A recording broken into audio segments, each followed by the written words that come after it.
കഴിഞ്ഞ കുറച്ച് കാലങ്ങളായിട്ട് എൻ്റെ ക്ലിനിക്കിൽ കാര്യമായിട്ട് വരുന്നൊരു കംപ്ലയിൻ്റാണ്, ഡോക്ടറെ എൻ്റെ സ്മൈൽ അത്ര കോൺഫിഡൻ്റ് അല്ല, അല്ലെങ്കിൽ ഞാൻ എപ്പോൾ സ്മൈൽ ചെയ്യുമ്പോഴും ഞാൻ എൻ്റെ കൈ അറിയാതെ മുന്നിൽ കൊണ്ടുവന്ന് വെച്ചിട്ട് ആ ടൂത്ത് കാണാത്ത രീതിയിൽ ഞാൻ സ്മൈൽ ചെയ്യും.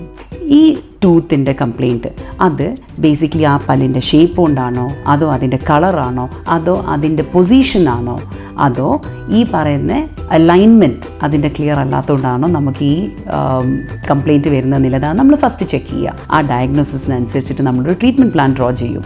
ആ ഡ്രോ ചെയ്ത ട്രീറ്റ്മെൻറ്റ് പ്ലാനിന് നമ്മളൊരു പേഷ്യൻ്റെ മേലെ തന്നെ അവർക്ക് മോക്കപ്പ് ഉണ്ടാക്കി കൊടുക്കും. ഈ മോക്കപ്പ് പേഷ്യൻ്റ് അപ്രൂവ് ചെയ്താൽ ആ മോക്കപ്പ് തന്നെ നമ്മൾ അതിൻ്റെ ഡെഫിനറ്റീവായിട്ടുള്ള പ്രൊസീജിയറിന് ടേക്കപ്പ് ചെയ്യും.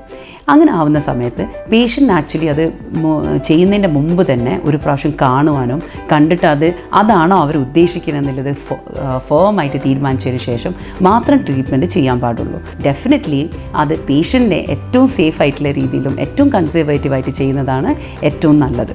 അതാ നിങ്ങളുടെ സ്മൈലിനെ ഏറ്റവും കോൺഫിഡൻ്റ് ആക്കിയിട്ടും നിങ്ങൾക്ക് ഒരു പ്രോപ്പർ ലൈഫ്, ഒരു ഹാപ്പി ആയിട്ടുള്ള ലൈഫ്, ഒരു സ്മൈലിംഗ് ആയിട്ടുള്ള ഒരു കോൺഫിഡൻറ്റ് ലൈഫ് ഉണ്ടാവാൻ ഹെൽപ്പ് ചെയ്യുക.